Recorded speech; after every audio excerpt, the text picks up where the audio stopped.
a commencé à l'âge de 12 ans. Ma sœur, plus âgée de 4 ans que moi, commence à réfléchir à sa poursuite d'études. Cela a soulevé les questions de mon esprit. Et moi, qu'est-ce que je veux faire? Bien que je sois jeune et j'ai beaucoup de temps, je suis déterminée à avoir un plan pour ma vie. Quand elle assistait à des salons d'études, je les suis après l'école, en lisant tous les brochures et regardant tous les diplômes possibles. C'est là où je suis tombée sur l'économie. Je l'aime bien parce que je n'ai jamais été quelqu'un doué en sciences. Donc j'ai automatiquement éliminé toutes ces options. Je veux faire quelque chose en contact avec les gens, quelque chose où je puisse m'exprimer. Je sais ce que vous allez dire. Qui a-t-il à exprimer dans le monde de l'entreprise? Eh bien, beaucoup de choses en fait. Et c'est toute la beauté de la chose. Ça ouvre énormément de portes. Vous pouvez travailler dans le marketing, la finance, le digital, etc. La deuxième étape a été de choisir où j'allais poursuivre mes études. Pour le contexte, je viens d'Albanie. C'est un beau pays, mais malheureusement, il est encore en développement. Cela signifie qu'il y a un manque d'infrastructures dans le système éducatif, où on ne trouve pas beaucoup d'opportunités et que les salaires sont très bas pour le travail fourni. C'est la raison principale pour laquelle les étudiants albanais partent faire ces études dans l'Union européenne ou aux États-Unis. Donc, comme tous, je devais partir aussi. J'ai donc choisi la France. À l'époque, je ne l'ai jamais visitée, mais cela semblait un endroit génial pour y vivre. Le climat est similaire au nôtre, le système scolaire est très bon, et c'est un très beau pays avec beaucoup de culture et d'histoire. Bien que l'idée soit belle, il y a beaucoup de choses à régler, car je ne parle pas du tout français, pas un seul mot, ni comment fonctionne le système, ni de comment avancer concrètement avec mes plans. Quoi qu'il en soit, je me suis dit que la première chose à faire, c'est de commencer à apprendre le français. Donc je me suis inscrite dans un cours privé des langues. Au début, c'est dur. Oh, tous ces nouveaux mots et tous ces grammaires complètement insensés. Je persévère, sachant que je fais ça pour un but plus grand. Puis, bam! Le Covid-19 frappe. Tous mes plans se retrouvent en pause, car tout est fermé et les Albanais ne sont pas très friands en Zoom. Mais j'ai réussi à finir le niveau A1 jusqu'au B1, ce qui suffirait pour l'époque. Pour le contexte, il faut un niveau minimum de B2 pour être inscrit dans une université en France. Après le Covid, j'ai enfin la possibilité d'aller visiter la France. Grâce aux relations de ma mère, nous avons trouvé une famille d'accueil dans le sud de la France, près de Montpellier, prête à m'héberger pour quelques temps. L'objectif? Pratiquer mon français et mieux apprendre la culture. Les étés suivants, j'ai fait la même chose, mais je restais dans différentes familles de la France, à Paris, Grenoble, Nice et Montpellier. Je découvre davantage la culture et je rencontrais des gens formidables qui m'ont accueilli chez eux comme si j'étais l'une de leurs.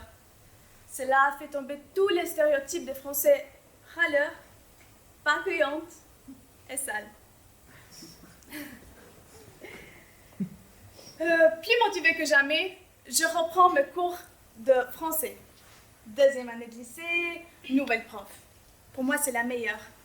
C'est un être humain incroyablement bon et gentil. Mais au début, elle était dure avec moi. Elle me faisait apprendre des grands paragraphes en français par cœur. Et si je ne le ferais pas, elle refuserait de faire quoi qu'il en soit d'autre tant que je ne les ai pas mémorisés.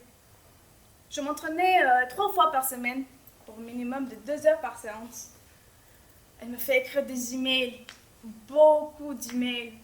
Et si j'aurais la flemme, j'utiliserais ChatGPT, elle me dit « Ah oui, c'est pas toi qui as fait ça, réécris-le ».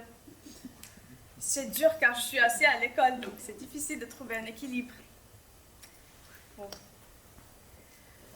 Mais la vie ne m'épargne pas.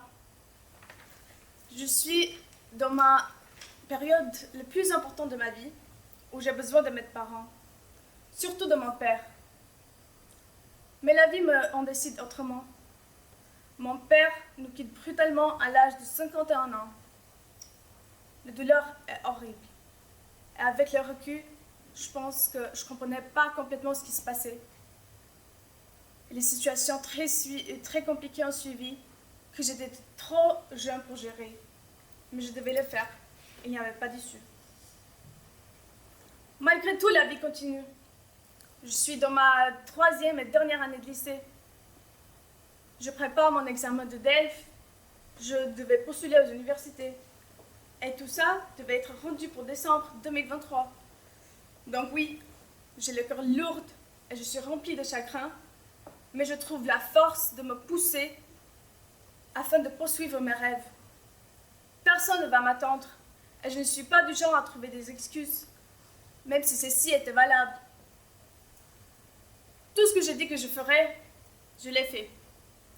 Je valide mon niveau de français, je postule aux universités, je deviens déléguée de ma classe et je finis le lycée avec brio.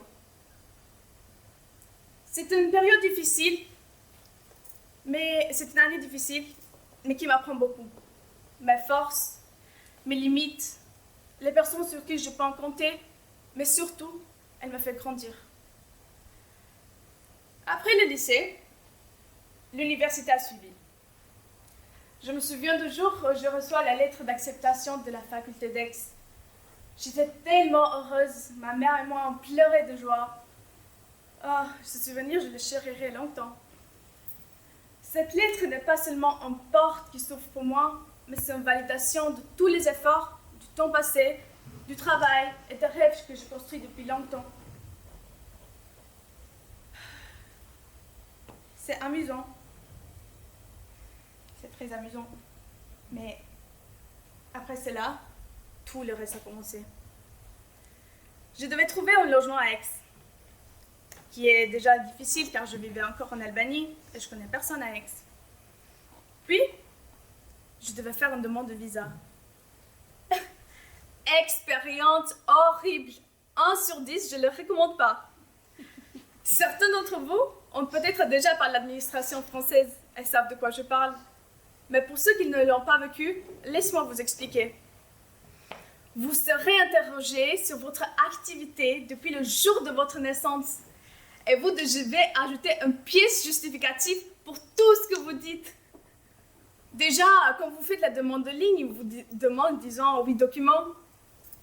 Et après, quand vous les rapportez à l'entretien, ils vont exiger 30 autres documents dont vous n'avez jamais entendu parler dans votre vie.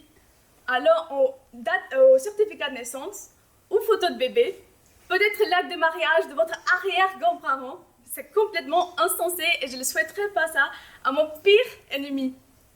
Bref.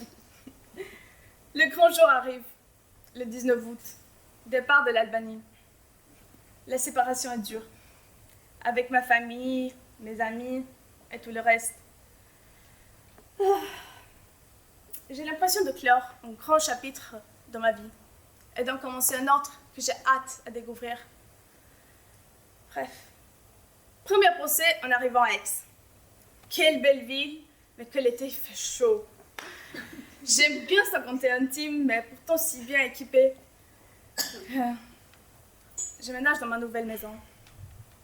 Plutôt en chambre de 9 mètres carrés, avec un lit minuscule, une salle de bain ridicule, presque pas de lumière naturelle, mais pour une raison inconnue, un grand espace de travail.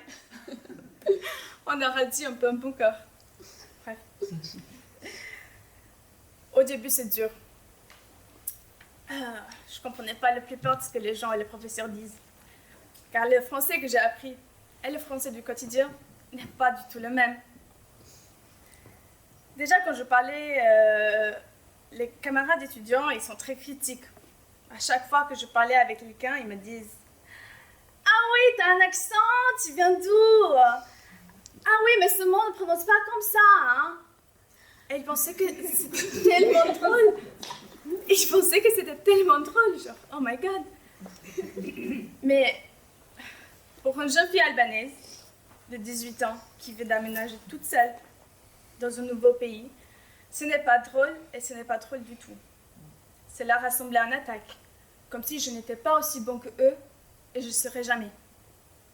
C'est la raison principale pour laquelle je n'ai presque aucune amie. Bref, la déprime arrive. Je commence à faire de l'anxiété. Je me sors à peine.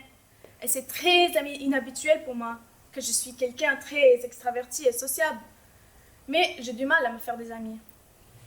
Un jour, assis dans un café, en attendant ma lessive, en pleurant toute seule, je me suis dit que je dois sortir de cette situation.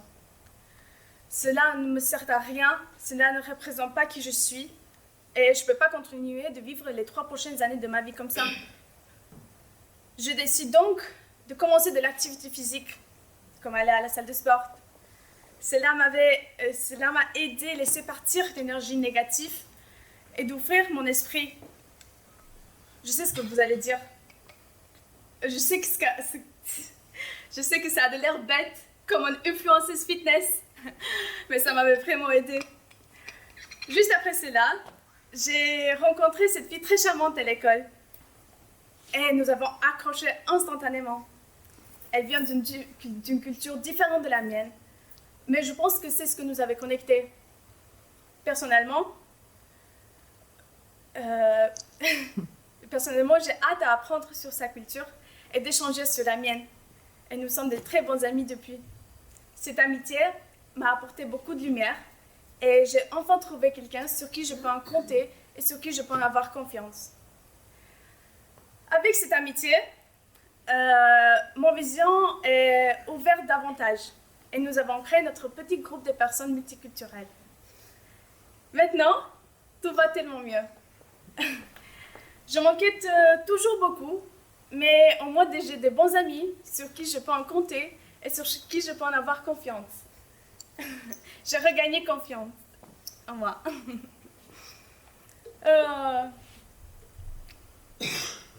Maintenant, maintenant que je me suis retrouvée,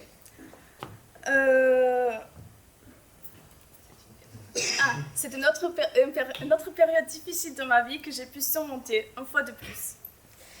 Cela m'a beaucoup appris et m'a fait être une meilleure personne, la personne que je suis aujourd'hui.